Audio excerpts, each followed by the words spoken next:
their merchandise in Vimo. So that's that.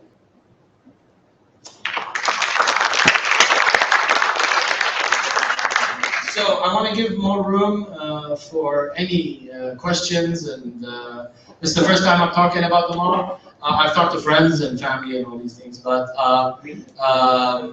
I can't talk much about parking apps and the stuff that we're talking about, but feel free to ask away and I'll let you know if this is something we can talk about more. All right, any questions? Any questions, comments, concerns? And yes, I'm glad there's a lot. I like that. All right, you have your hand first with the hat. Fedora.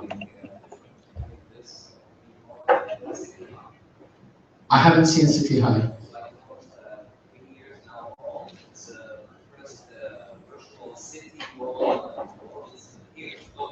Yeah, I haven't heard about City Mall. Oh, that's great. I know before, I mean, I used to play Second Life and all these things. And, I think meeting in real life is more important than meeting online. And having different avatars is all fun. But the idea is that having accessibility to merchandise that's there, if there's something out there, that's great. Is it worldwide? Like, is it accepting a lot of people out there? It's still like open to people. So it depends at this point. Yeah. If you can go to the city and they show like footage of it, they give you a video. Nice. That's great. City HI. SITI? SITY, so City. Oh, City High. HI, yeah, City High. I'll check it out.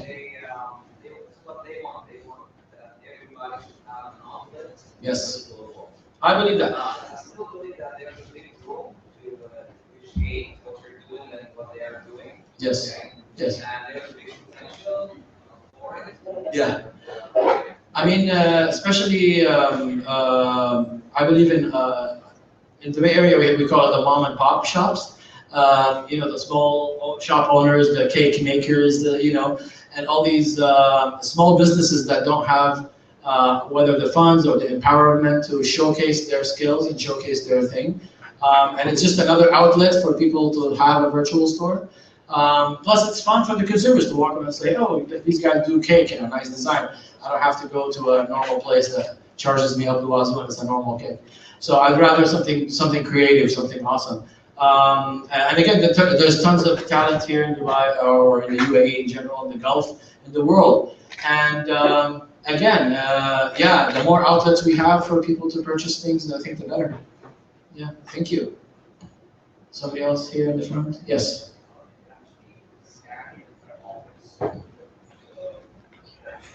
No.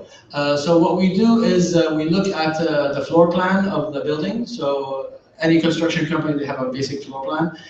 Some of them actually already have it in AutoCAD 3D, which is the OBJ file format.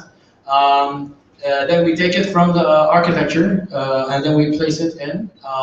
So before any building is built or any house, everything is already visualized in 3D. All we have to do is take that content, put it in our game engine, and start customizing the tools, whether they want the color, the carpet, and all these things, or what they want to sell if it's a mall. So most of the time, things are built already by the architecture. Yeah, good question. Any other questions? Yes? Are you also optimizing this to use devices like Oculus? Very good. Yes. Yes. Oculus is good. The only problem, or I would say the setbacks are, we don't want people to carry heavy or purchase and buy. Not everybody has an Oculus Drift device. The second problem is I want it to be on mobile. I want something, where if everybody has it on their phone, they can run something in high quality. Even Oculus themselves, which I pitched to, they're amazed because my thing can do something that theirs can't. Theirs is not connected to a gyro, so they can only move up, down, right, left, but they can't move forward and back. So if you want to move through your room, let's say you want to know how you want to walk through your room, your room that you're going to own, 2-bedroom, 3-bedroom, and you want to see how long it is. You can't. So you can only look at it stagnant as you stand there. So with ours, it uses the gyro. So as you walk, it actually moves forward. So you can walk around your apartment, which is great. So yeah, all power to different things out there. But I think it's because it's heavy gear and it's a set that you have to purchase and all that, there's a little downfall there. But I think the feature of Microsoft's new HoloLens, how many people have seen HoloLens? HoloLens? Yeah, people in the back. Okay, everybody should check out HoloLens. I think HoloLens is the future. It's not just it's an actual computer on your head. So it's running, it doesn't have wires. I'm not connected to this thing if I had it.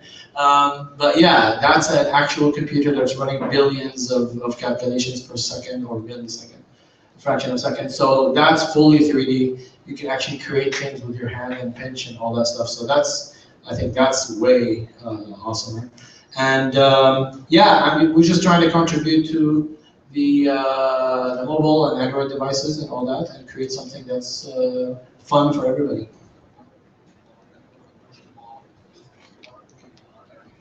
Monetization, oh, it's endless. Okay, malls, man, it's money. So basically, it can work if there's multi-business platforms here. I mean, you can kind of like, split a small share with people. You can charge a membership for having a store for like 20 dirham or something like that a month or something like that. I think that's sustainable. I mean, it depends on how the feedback from the users. So to us, we want the user experience to be something friendly. So if we see that there's a lot of people who are signing up and wanting to have a virtual mall and a virtual store in our NW mall and are geared up on that, then that's fine. We don't charge them anything. They're bringing in people and all that, and then we split whatever they sell. We can take a percentage of that, or the opposite.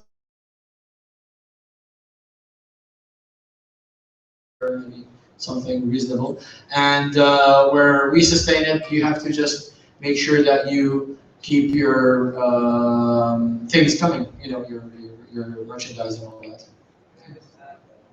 Yeah, sure.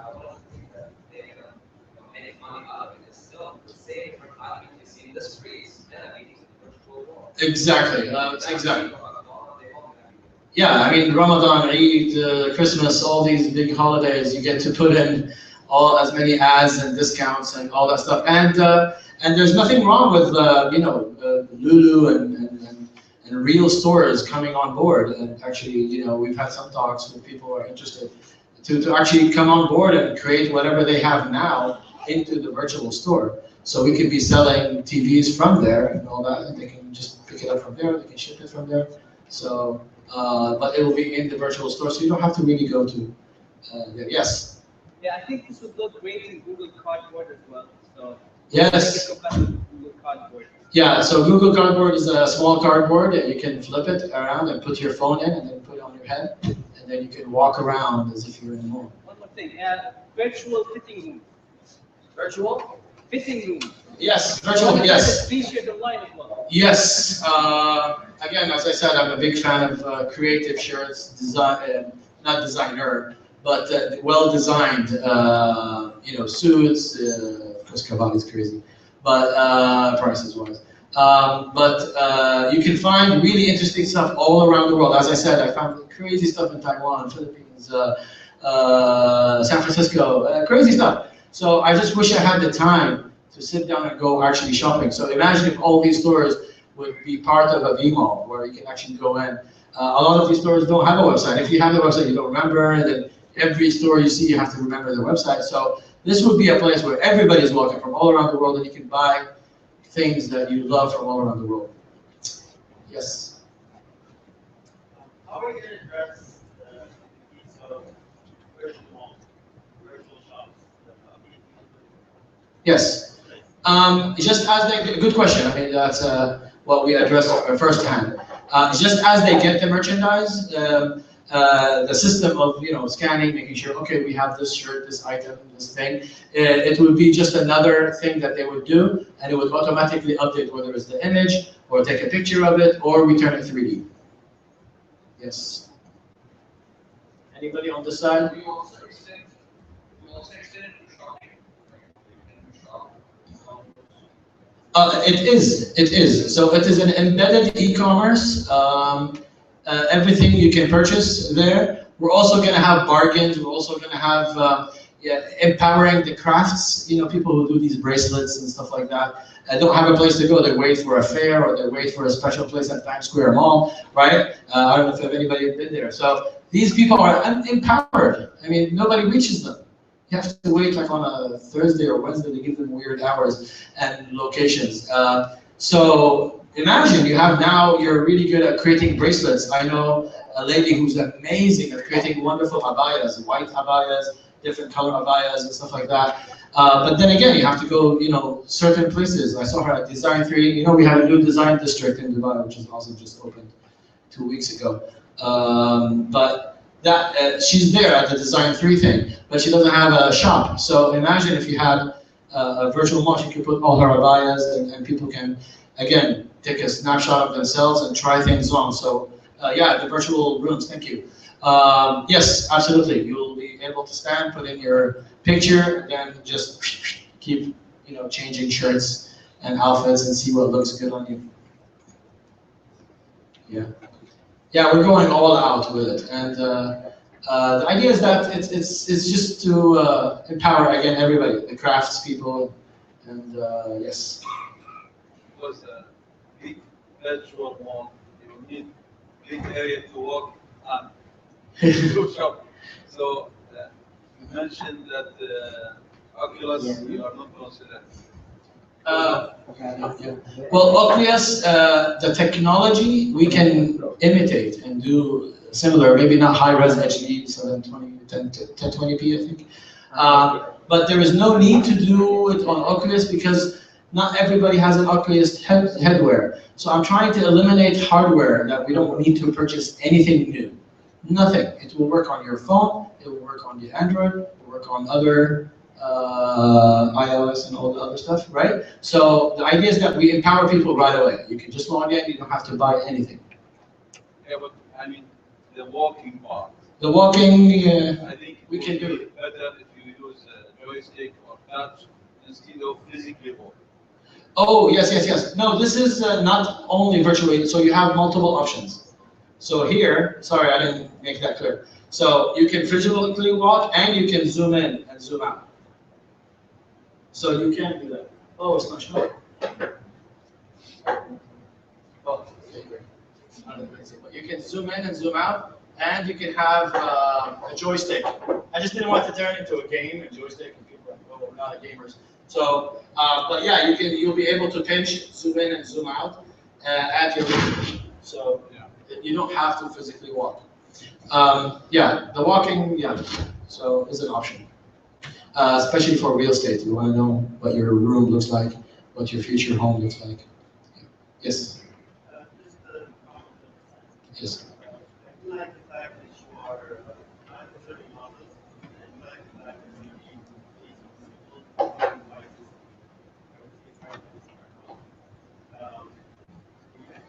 I heard you to keep in mind the objective. The objective is to give the average person the ability to check out art and do a physical access. And to do that by learning to walk from home, really see I think we should Yeah.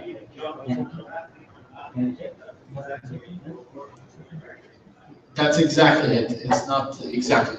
You'll be able to click and boom, I'm in Ali store and I'm looking at your cards and I'm looking at the different paint jobs I can do. So it's really like a wormhole.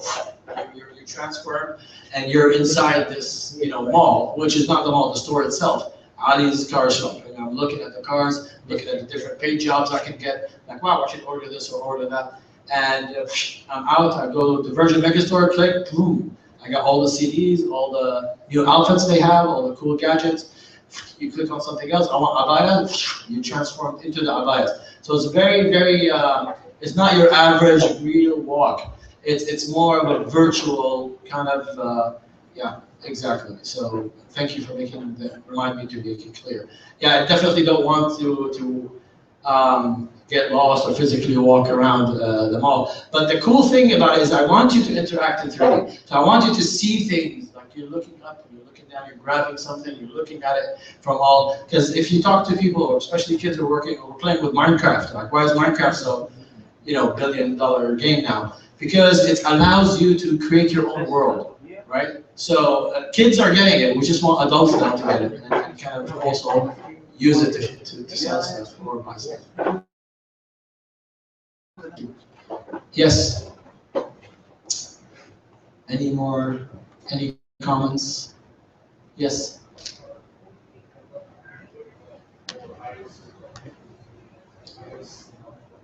Yes, where we are at Android conventions, I just get but yeah, it's for all devices. All devices, yes. I would like to see. Yes. In all these kind of things, and I would love to see more of it in the world. But I think that to have artificial intelligence or something that I will go inside the store, and there's also this avatar or something that I will ask about a certain product. They will give me an answer based on the questions that have been asked also There's before. anything now. Yes. Yeah, it's coming from this. Ask different questions like that. Can't you just control the volume from here? Everything will go. So which laptop is making the noise? That's great. What we wanted to do is have every person will have a 3D avatar. So you can actually talk to the store owner. It might show up as SMS on their end. It might be a phone conversation or a voice conversation. But the idea is that you chat with the owner, you chat about the product. Again, I'm big on the VR, AR community in San Francisco. We talk a lot about that, about creating content that is useful and at the same time informative. So you're not just the creator of the thing. Yeah. That's a great point. I would love to add. Well, it's not really artificial intelligence because you are talking to intelligent people, but maybe have some AI in there. You talk about yes. How much is this? Yeah. How was it created? And we can have this was created. Exactly. Like yeah. Yeah. I mean, and these algorithms or these information can be embedded based on every product, and then you'll have a human touch in the mall, where you're looking at shoes or you're looking at things like what makes this. Oh, by the way, I want to promote my UAR app at Dubai Mall, Lafayette Gallery. It's by a perfume called Art Landy. So everybody gets that little bloater for a perfume, they smell it and they throw it away. So we found a useful tool, and we created an app for that little perfume bloater, where you can actually, if you look at it through the app, a 3D perfume shows up and it spins around, the perfume itself spins around and shows you the ingredients of what it is, like the type of roses they use. If you're really into essence and you want to know the ingredients of what's inside the perfume, it shows it to you. You know how hard a oud is to get. I don't know from Wales, and they get things from Wales, and amazing information that I did not know until we started this app. And yeah, it's amazing how many things are in a perfume in a scent. And then they have a cool test that you can take and say which scent fits you best. So that's another cool thing. So that's again with the interaction between the customers and the merchandise. Thank you. Anyone else? Cool. Who would go shopping in a virtual mall? All right. Okay. All right. That's a good sign. Thank you so much for your time. Appreciate it.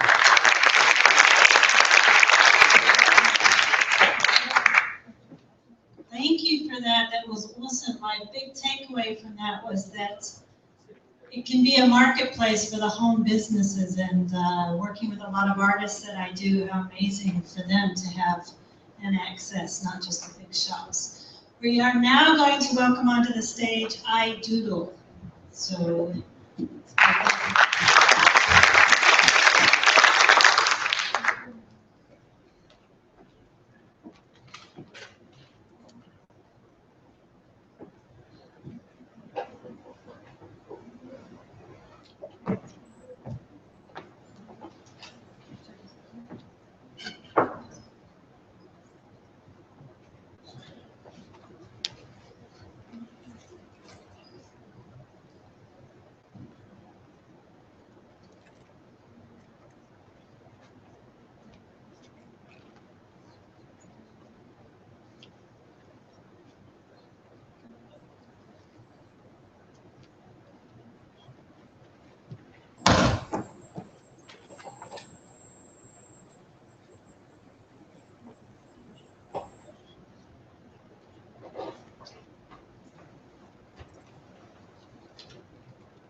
Good evening all. I'm using here for one presentation, so I'm going to brief about that topic first. So research shows that people do not throw away things or gifts that have their name on it. And young people young and old alike, love to have their name on a product. So that makes them feel special and unique. So exploiting this particular trait in people, I've come up with a gift idea that people are going to absolutely adore without exception. Something that's never going in the trash can the next time you go. So that sounds impossible? Not with iDoodle. Our product, Doodle Mouse, is simple and one of a kind. Give us the name of the person you want it for, along with the description, like the person's, you've given us the person's name. Tell us something like what the person likes, movies, favorite comics, favorite characters, anything that the person we can associate with the person. And we design a unique doodle that can go with your name and doodle it onto a ceramic mug and bake it at 350 degrees Celsius for 30 minutes so to make it permanent and dishwasher safe. So the end product is a lovely coffee mug that has your name on it and surrounded by the drawings of the little things that we put together. So me along with my team of four started our venture in December, that's last December, and in 2 months we made around 8,000 euros in profit. So all you need is an e-commerce site so that we can get our product out there and reach our product into a much wider market and where customers can place orders within just a few clicks. So moving on.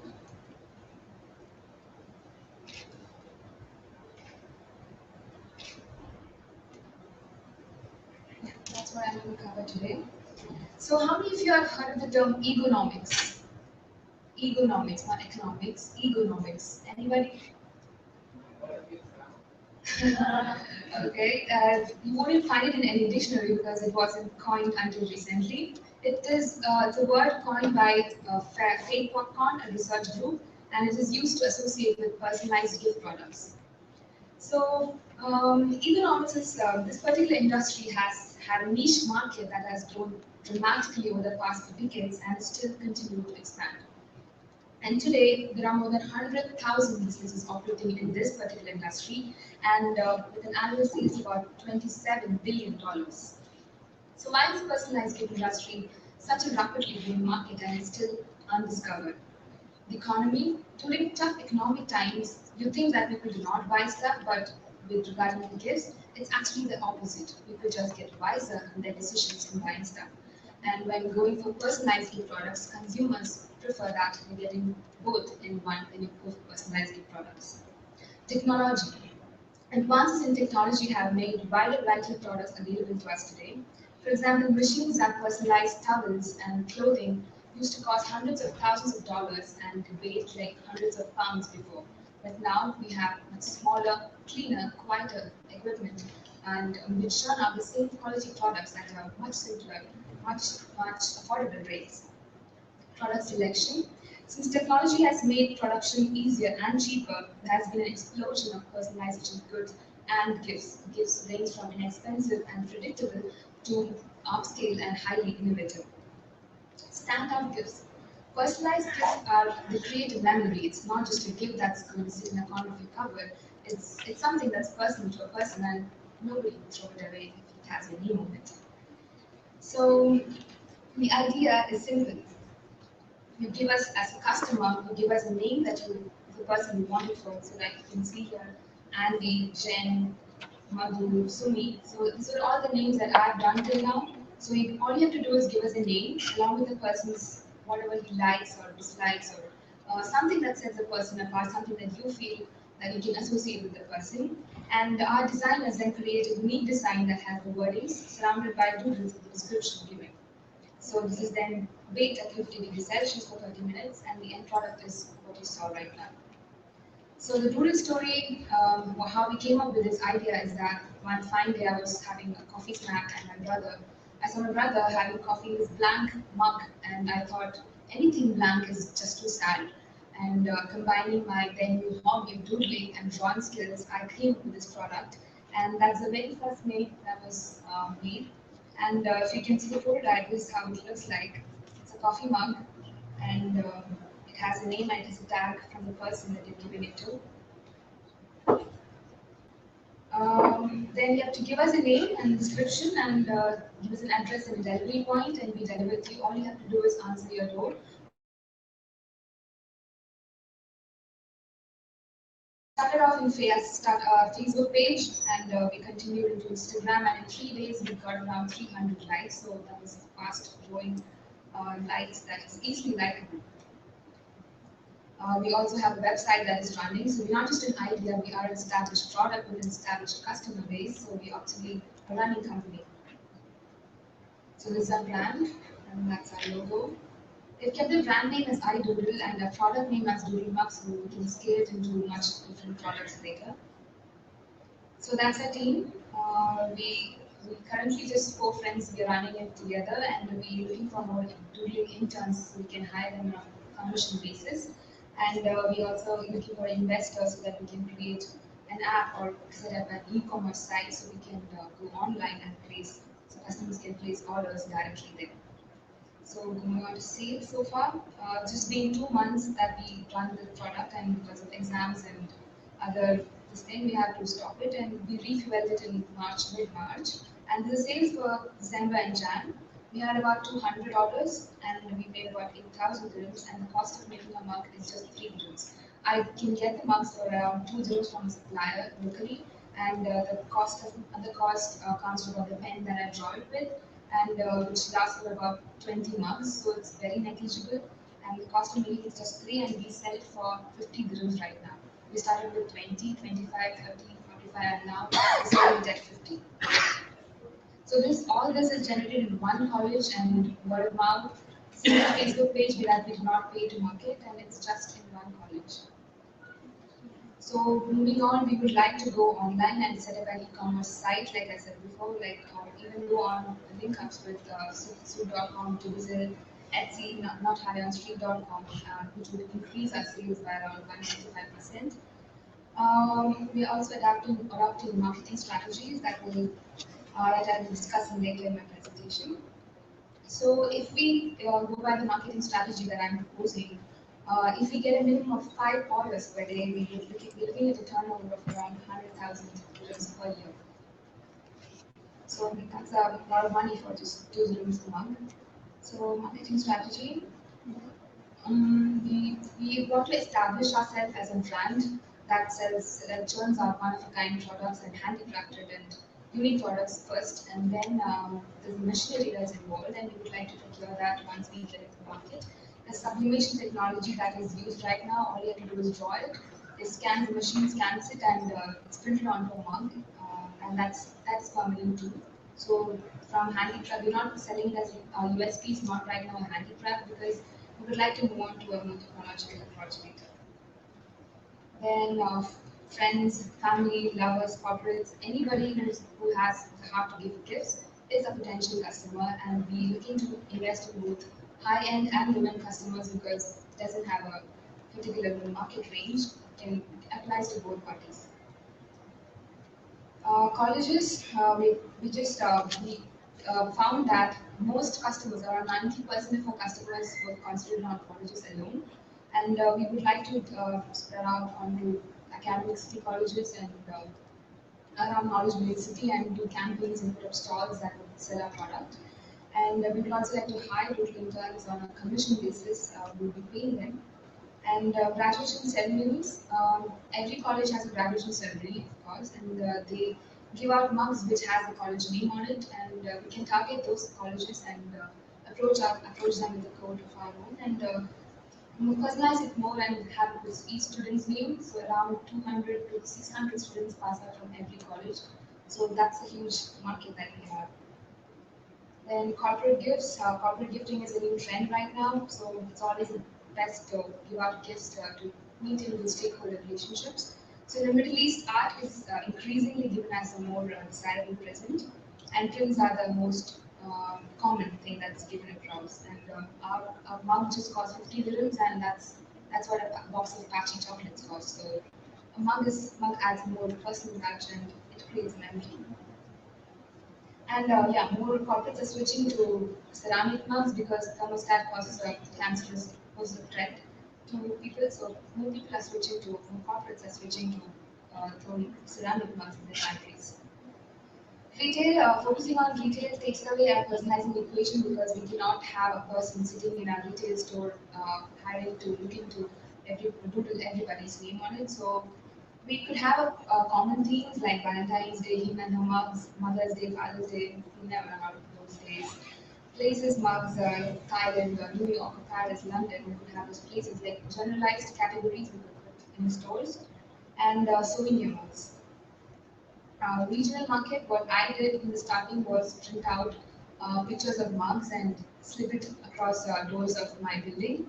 And I got so many calls that day that I had to abort my plans or moving on to the next building the next day. And I just stopped it there. So we would like to just establish our market by door-to-door approaches. Every business's starting step.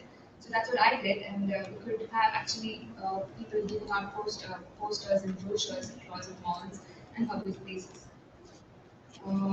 Next is a 3-month rollout plan. We would like to have a search engine optimization website online, an e-commerce system where people can come and place orders, look at our albums, photos, choose their designs. And we're also looking to procure the machinery that's required. It takes a sublimation jet printer and a press that is required, and it's very inexpensive. It's hardly $1,000, and it's a one-time investment. Secondly, we would like to campaign in colleges, market our product into a much wider market. Meet corporate houses, meet colleges, have more colleges participate in our doodling some activities or campaigns. And by the end of 3 months, we would like to form a company with have permanent workforce in the income. And we would also like to do some public relations, even press releases or so. So this is an interesting thing. It's just an idea to give us a difference between advertising, marketing, and public relations. So imagine you're going on a date with a girl, so you're all groomed up, brushed, and showered, and all in class. And you meet the girl and you tell her, hi, I'm so and so, and I'm smart, I'm handsome, and successful. So that's advertising yourself. So that's advertising. Marketing, if you tell your date she's beautiful, lovely, and a great conversationalist, is telling the right things to the right person, and that makes it marketing. And PR is when a third person, when a walker bypasses and tells your date that you are handsome, smart, and successful. That's public relations. So that's an interesting take. Public relations, we would like to release press releases, newsletters, blogs, social media press kits, and the sort follows, like.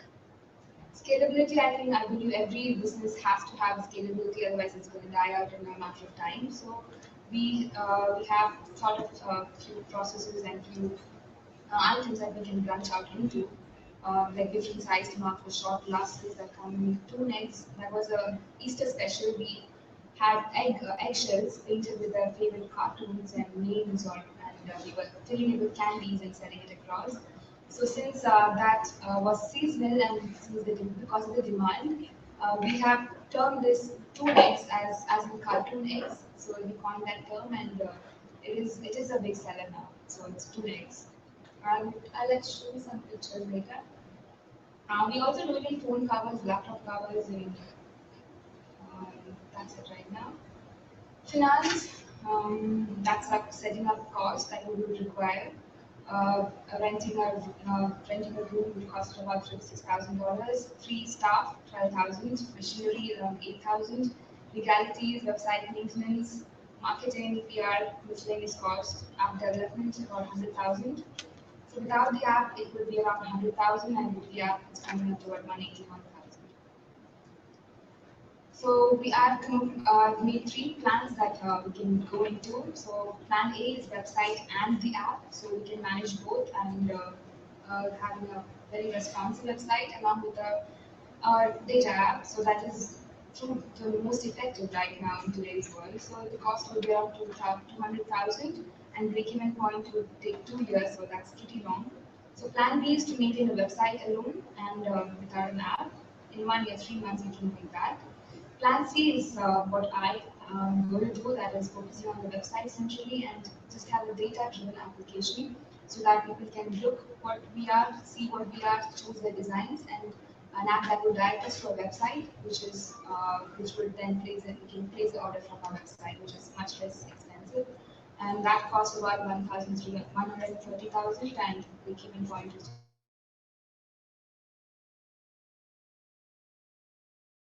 establish our brand. In 2 years, we would like to open a physical store that people can walk in and see our product physically, and 3 goals made it. Sorry. So profit loss statement. So till now, this is for the month, so for last month, and we just concentrated on one college. The number of customers that we got was around 96, and the price per month was 50, and income was 4,800 because we started off very small. We started out with 20 dirhams initially, and then we moved on to 50.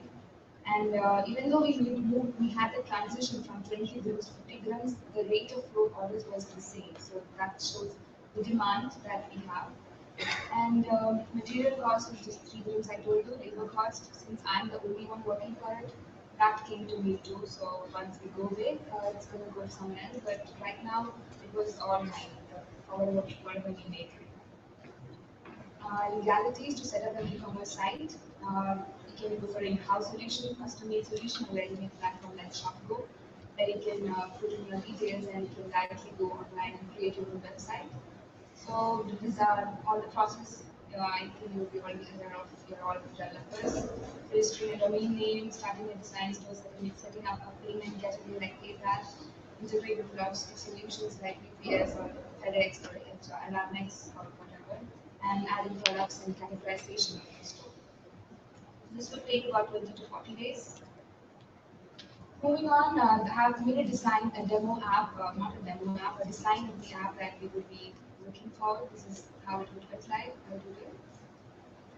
You can choose which product that you want, mouse, phone covers, laptops, PDFs, or you can track your order and subscribe as a subscriber, which you would be inputting your family details, like your family would have 4 people, and you wouldn't always remember everyone's birthday and anniversary and Valentine's Day. So input your dates that you want to give someone something, and you just have to put in your delivery and details, mailing address, and we would send you the product without even you remembering it. And so So that's something that we plan to do. So first you can choose the color of your mug.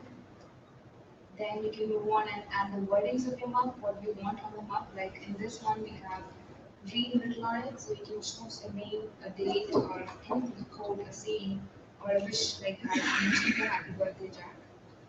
Then you can choose a font that you can put it on the map. Then you can design your own or choose from the album. When you're designing your own, there will be a set of doodles and numbers for each of the doodles. You can input the numbers and you will put those doodles onto your map. That's, you can also add characters from DC Comics, Batman, Superman, Marvel's characters, or others if you have any favorites. Or you can choose, or you can put in that favorite food, cars, or general categories, actor, movie, singers, or you can specify if you want something else, especially added to it. So and then it will generate a preview, and you can track your order from there. Once it's done, we will put up pictures of it, so you can actually see the product before it comes to your doorstep. Then you can place the order, price, charges will become payment options format. Then that's choosing from the album, where you have a range of albums where the names, places, dates, or general categories where you have pictures of the map that is done before, and or you can drag and drop the images that you want, and we will draw that for you. Then you can leave your mailing address, and your order will be placed. So that's it. That is our product. We have an idea. We not an idea. We're an established market. So, any questions?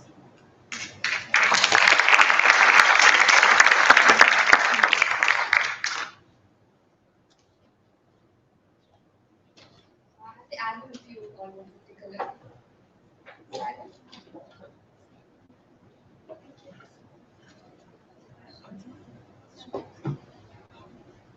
First point, and I think a lot of they have 80,000, 100,000, yeah. I saw it online. Actually, I'll put a picture of that. It does show that data-driven apps around cost around $10,000, and functionality apps cost around 40 to 75, and the complex apps cost more than that. you should look at the different Available. It was infographic, but very high price.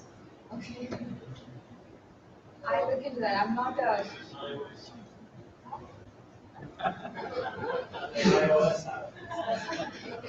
Probably. It was an infographic. What about the copyright for like the Marvel superheroes?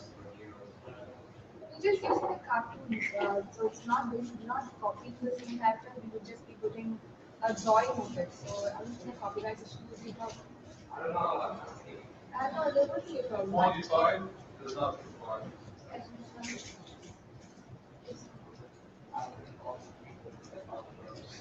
Are you sure?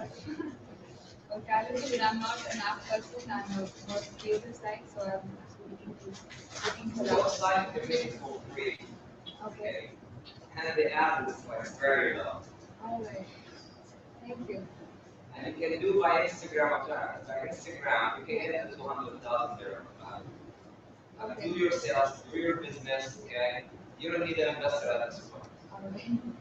Thank you. I was going to mention, I have very part of being egocentric. And a lot of people like their own photos and stuff like that. I thought that there hasn't been a really successful app that doodles your own face. There's filters out there. A really cool thing is if you ask people to put in their favorite photo of the friend or loved one they like, and video or photo along with their picture as well, and probably Facebook does that. Send it to you. But I agree totally. I think the numbers you've shown, I think probably from this person. Yes, we do that. We give a picture of the person. We actually pattern them and put it on the post. Another thing is that you can partner with Virgin Medical. They have some and stuff. But I think I haven't seen others yet. So probably find local vendors that would post the things. Actually, Chen Online knows nothing in similar space. So I think that the only one that has actually provided a handicraft with rules and schemes of the person is on.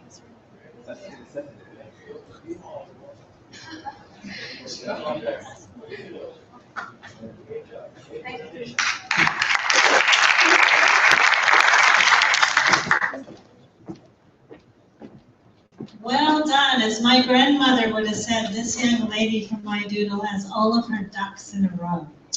And it started on one day for a hot drink with her brother, looking at his white cup and thinking, how sad that she found a solution. So well done, you inspired us all. Our next solution is no rum.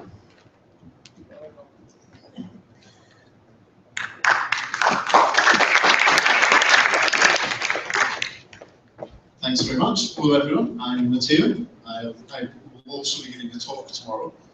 But this is more of a Barcamp idea which has been bugging me for a while. It's been bugging me because I had a bit of a problem last month.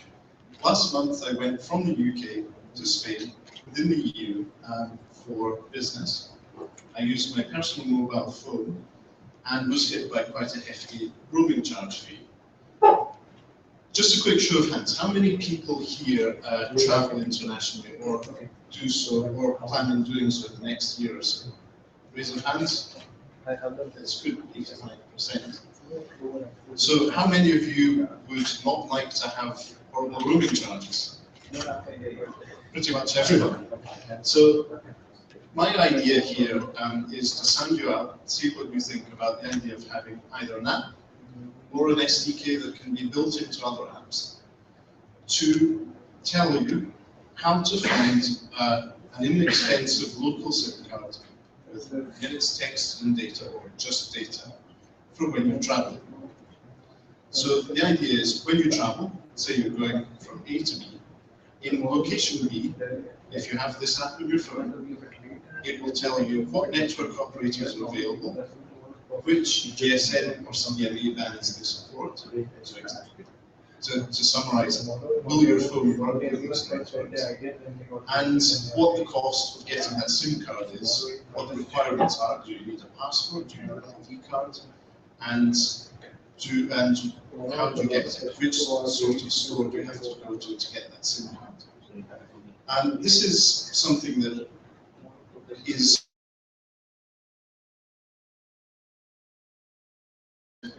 so looking up the website of the network operator is simple enough, but then the details, the terms and conditions aren't always localized.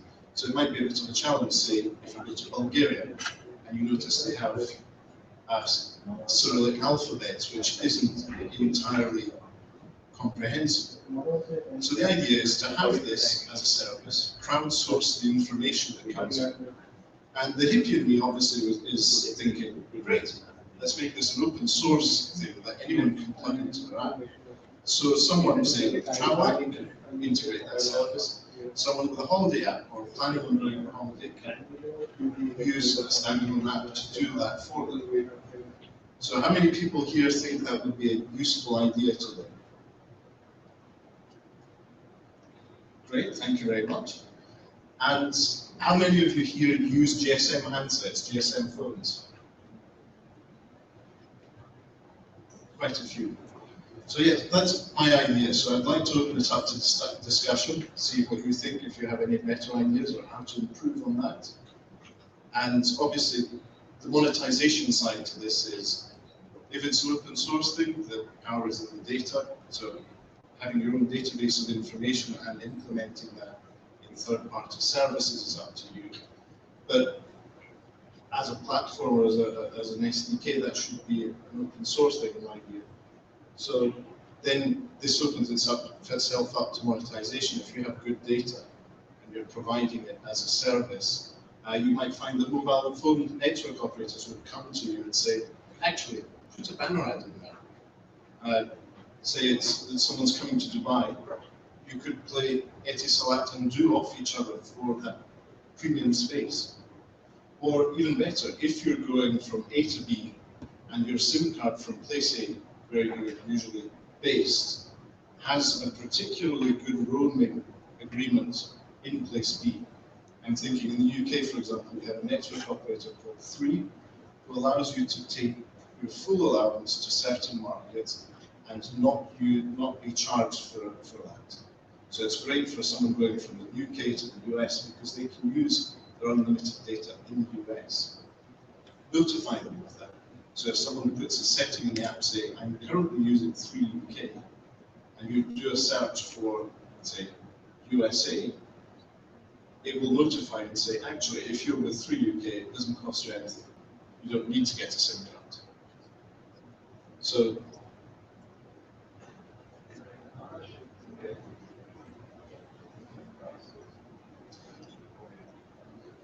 well, initially you'd have to get a lot of it crowdsourced.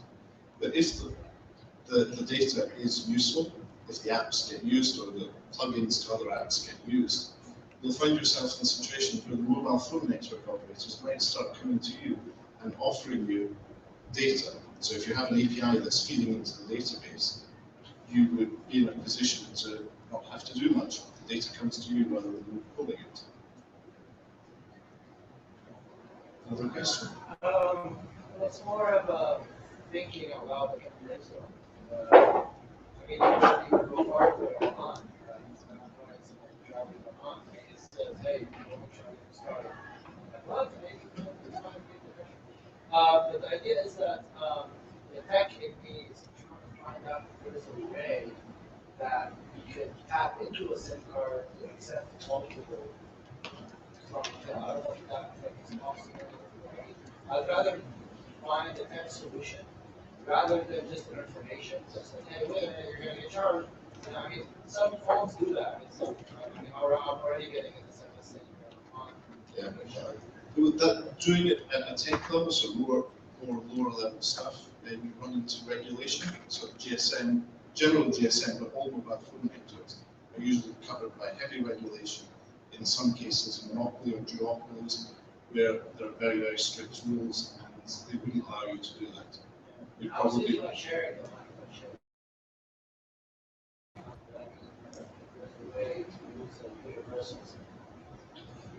there are some markets, some countries where you're allowed to do that. In others, it's actually very, very illegal. So you're not allowed to clone or share 2 lines of 1 SIM card. So it will depend on the market you're in. For example, I know that in Italy it's not allowed. You have to have 1 SIM card that's tied to your ID card that you're tied into. They'll say it's for security reasons, but it also protects the mobile phone networks. In other countries, you can happily clone your SIM card, have the same phone number on 2 devices, and have no issues with it. Well, the thing I like about what you're doing is that you're actually informing me where to go to get that SIM card. Yeah. What channel to go to, which is great. It eliminates the language. Yeah, I'll just say this happened to me. I spent half an hour this morning queuing in a do shop and still didn't get a SIM card. So my Samsung X6 still operating over Wi-Fi only. Yeah, I can play another phone. If you need your data, you really need to put those Instagram pictures up, you have to do it over Wi-Fi.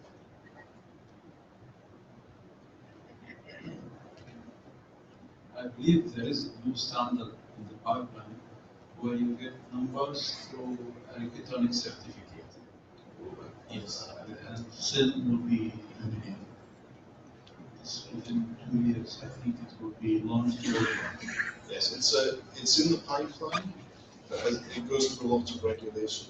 Yes. And essentially it will turn into a situation where currently GSM phones have SIM cards, you get to a point where you don't have them. So it's more similar to how CDMA devices operate. You just get the device. Yes, it will be, see, SIM actually is a physical storage where you have certain private key and open key combination with the service provider. Today, if you want to put 2 numbers, you want to put 2 public keys on the same SIM card. Now, this new standard is started by Apple. They want to store the certificate inside the tablet or inside the phone without the need for the SIM. So you can get it through Wi-Fi and it will be activated. Then you will get the number from the service provider without breaking it. Yeah. Currently there's regulatory issues around it, but handset manufacturers would love that because they can then make deals with the with the network operators and say, we expect a certain level of service on our handsets on the networks. And they might even ask for a revenue. Apple already does in many markets have a revenue deal with network operators. So if you're using an iPhone with their network, Apple gets a share of that revenue. So this might be useful also to small OEMs who currently don't have much exposure. The mobile phone networks might find it a good reason to push them for revenue purposes. Another question? There are two situations here. First of all, when we're traveling, a situation like phone calls, right? We would like to get our phone calls on the same local SIM, home country SIM number, which roaming charges are high. The solution is there are companies who provide from your home country. They provide international local SIMs, right? For example, I'm traveling from Dubai to the US. In Dubai, I can get from a US service provider. I can get a US local SIM with data and at a fixed price plus a pay per minute subscription model. So that facility already exists. There are international operators doing that. Something like a MVNO, mobile virtual network operator, right? So that's one. The second is, and I use this very frequently when I travel. There is an app called Roamer, ROAMER.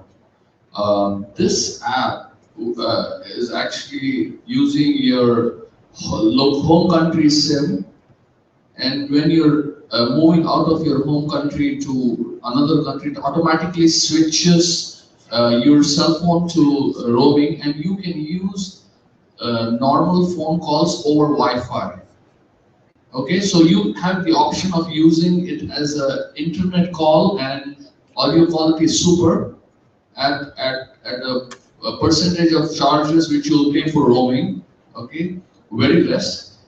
Plus, it also has the option of a callback, right? For example, callback charges are also cheaper compared to roaming charges. So there it is. So how different is your idea compared to these solutions? Someone in the middle is making a lot of money out of that. Sometimes travel can be impulsive. People can find out maybe on a Friday evening that they're traveling on a Monday. They don't have time to wait for a SIM card to be delivered. They will maybe take a bit longer. MVNO SIM cards, they do work. They're usually aimed mainly at the call and text market. But as time goes by, those services are going to shrink, and it's going to be all about the data. So, for example, when I traveled this last time, I didn't make any phone calls and send any text messages. But I still got a really big email bill because I was charging Jira tickets from my phone. So it depends on how you go about it. There are some current solutions to it, but in my view, they're not good enough. I would find it easier if I had an app on my phone that didn't have to work online. If it could just sync a database before I leave or over Wi-Fi and have that information to help me make an informed choice on how to inexpensively get a local SIM card, local phone calls, and using data without much hindrance.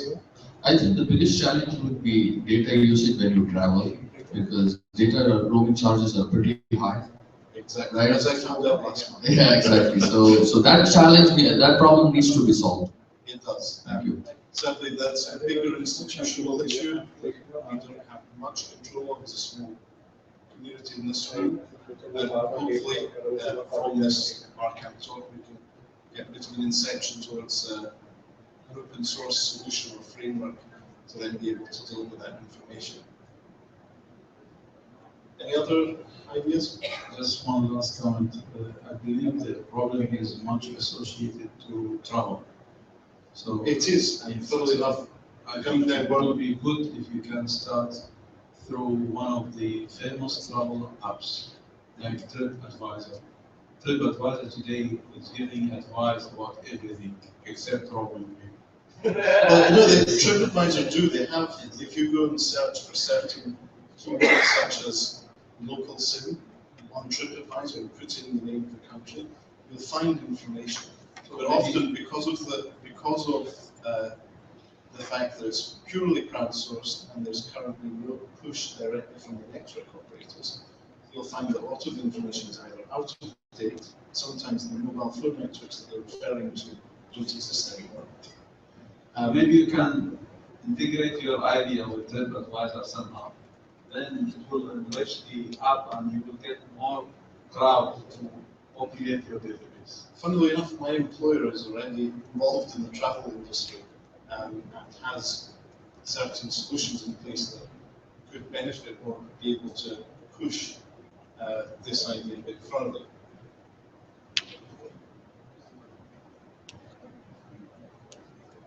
Any other questions? No? Great. Well, thank you very much, everyone.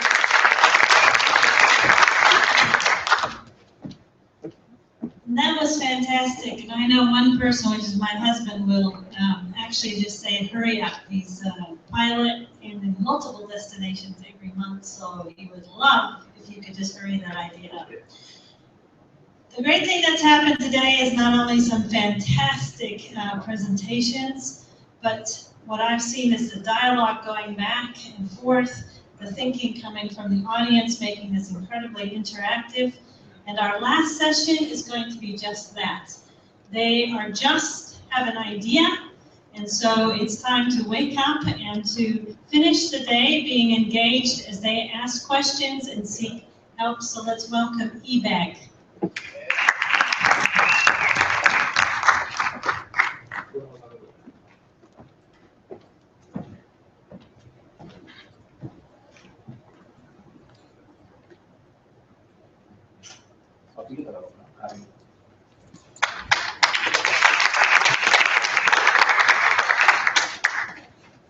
Hi everyone, my name is Nada and my colleague Fatma. We are from Ajman University, and as a student we spend most of our time in the university carrying out laptops, iPods, our stuff, handbag actually, and this is causing for us pain in our shoulder, in our back. So my friend was listening to our idea. It's a solution. From here comes the idea of e-bag.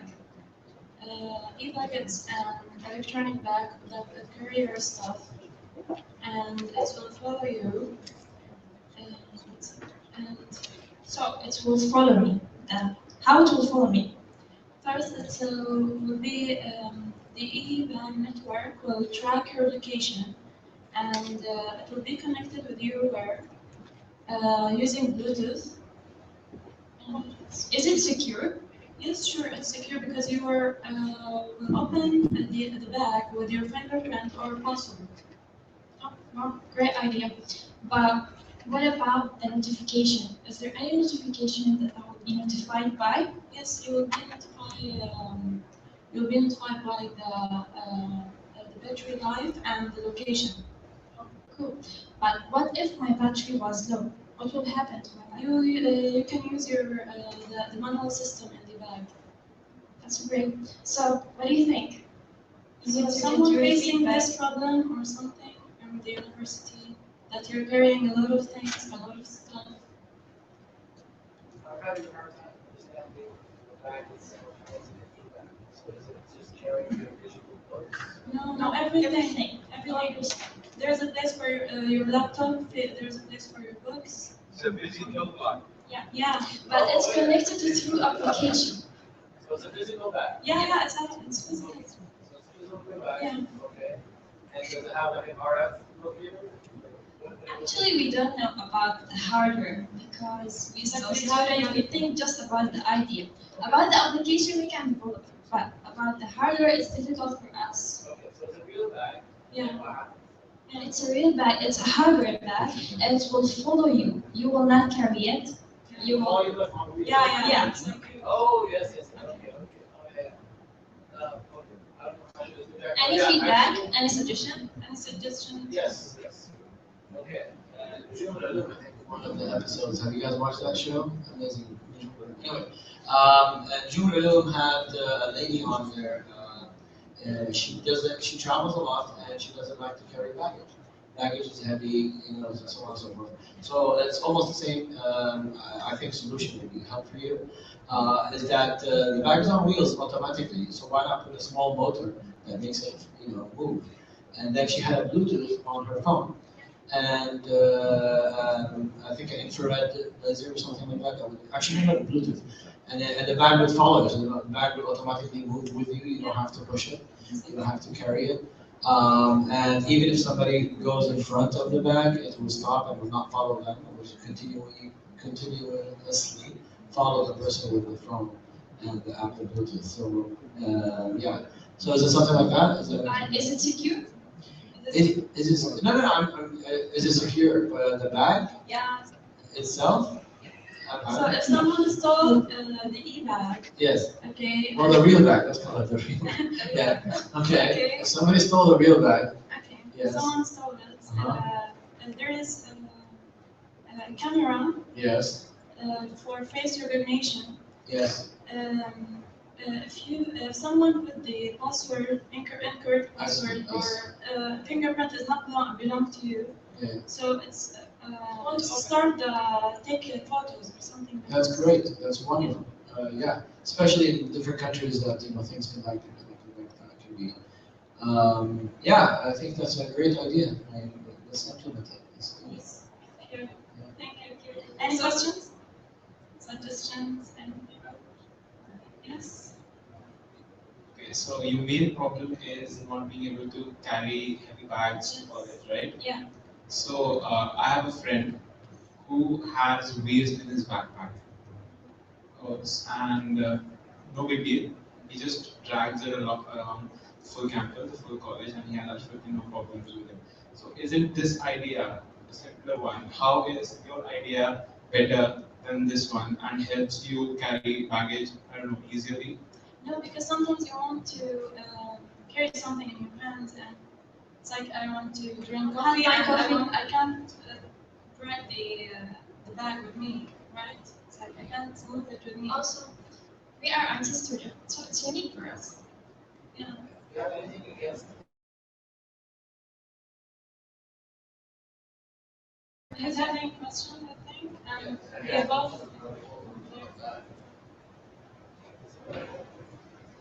See, the challenge is the bag, how it will do navigation. And now, for you, when you walk in the campus, for sure, there are different terrains.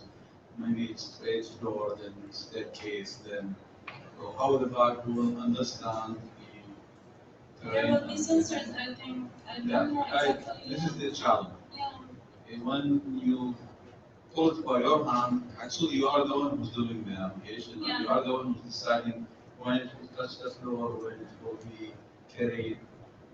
If you want to make it fully automated, maybe you should use Google Car. I think the bag should think too. It's like I don't know. It should think too. I would like to make it think and to do this stuff. It's like this order is. So it's an I bag, an E bag.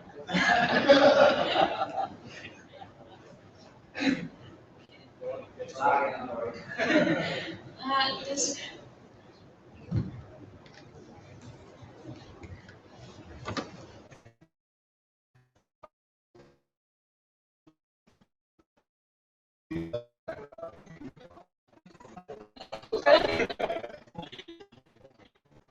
Yeah, actually, I want to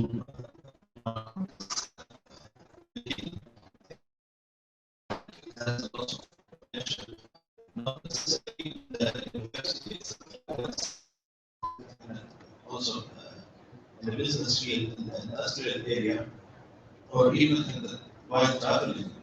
So this is like can be applied on any heavy object in this case, which can be carried using, let's say, robotics in this case, since like they are talking about AI, we can include robotics which can understand the surfaces around us and can act depending on its own.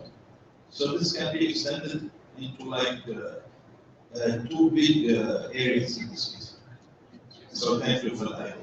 Thanks, Greg. The idea is the bag will have many shapes, many designs. It's about the purpose of the bag. So, what do you want? It's like education or something.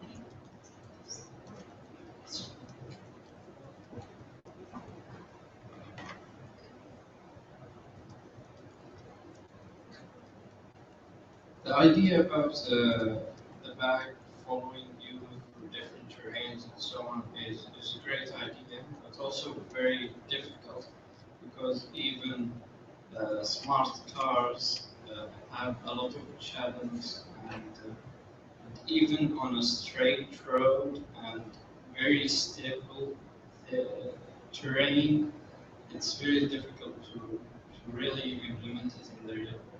So my suggestion is that maybe in the beginning you can simplify it, make it like uh, the app on the iPhone becomes like a remote control, and you have the bag moving and you control it. Like you move it to the right or to the left through your app, like a remote control. Maybe I will. It's like I'm using. It's like I'm carrying something in my hand and I can't carry my phone too. It's like I'm carrying some stuff and I can't carry it too. It's like I can't control. So I want it to follow me. Yeah, it will follow me. It can be Your idea, okay, it's manually. It should be manually too. This is some ideas like, for the app. Yeah. Maybe you can select certain scenarios to solve the issue of different terrains. For example, rather than considering a bug, we can say, for example, a robotic porter, where if a guest check in a hotel, that robot will take his luggages and follow him to the room. Now, when we say in a hotel, maybe we know exactly that in the reception is straight, then straight floor to the room. So you can easily make design and you implement. But if you leave it open, when you say bag is open. Might go to the cafeteria, might go out of the college, might go to the campus. The bag should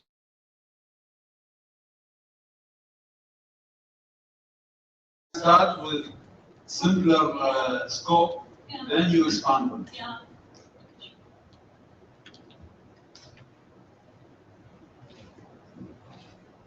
So again, I guess I mentioned the Jura, but I didn't follow up. So it is possible to have it follow you based on Bluetooth. So the mechanics and the robotics, like the brother mentioned, is possible for it because the wheels are part of the. You have to manufacture the bag, obviously. So you have to manufacture a bag that can work on multiple terrains. And the prototype is there. There is a lady who, her name is Aisha, and she built a bag that follows you, and you can find it on YouTube. I think it's season 3 of Nujum al-Ulum. Her name is Aisha. But the idea is that the more sisters get to develop things like that, the better it will be. So it is possible through robotics, few electrical engineering, but definitely with the app to follow you, it's possible. It's definitely possible.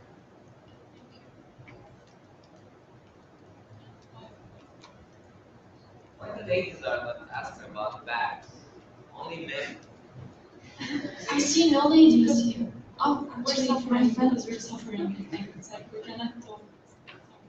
Hello. Has your university considered ebooks rather than the dark idea, which might cost quite a bit? I don't like ebook, right? Really, it's like I like books. It's read books. It's better. Kindle? E-paper? It's not about the books. Laptop, our staff, we are ladies, we carry a lot, these Do you know how heavy the iPad Air is? What? The iPad Air, you know how heavy that is? No, it's not heavy. My point is, rather than making maybe I will not use my laptop. I will use my laptop. You can use a laptop too. Yeah. But carrying all of them in the university for all the time, from 9 o'clock to 8 o'clock. What? Two in Do you ones. try that? And also benefit business people when you're already back. Yeah. And because it's secure. Yes, I like the secure part. I remember, just a side story, I remember somebody buying a cheap laptop.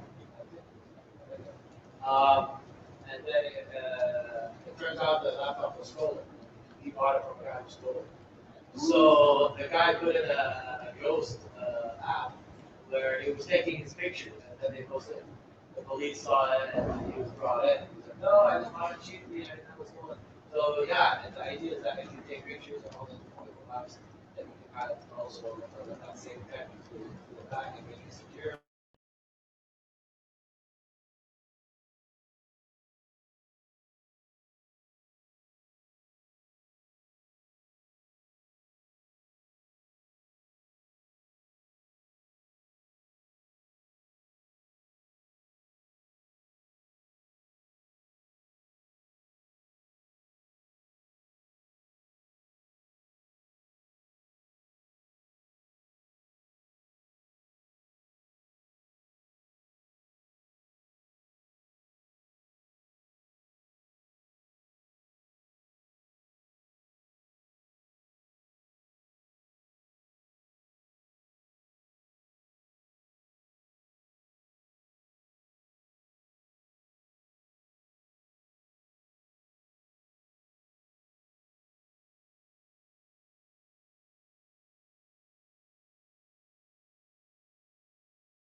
Stage is how to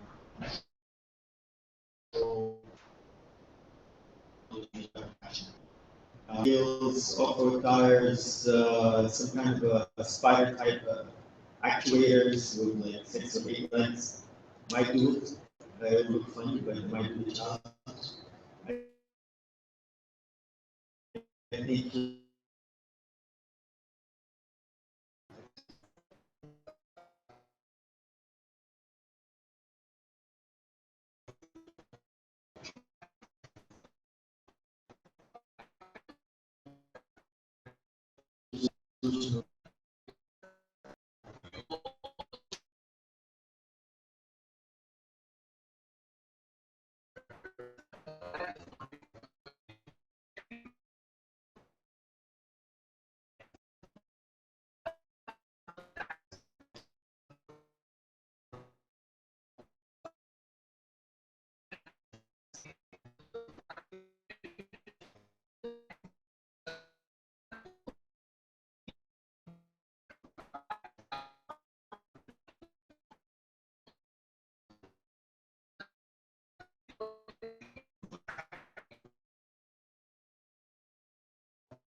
you.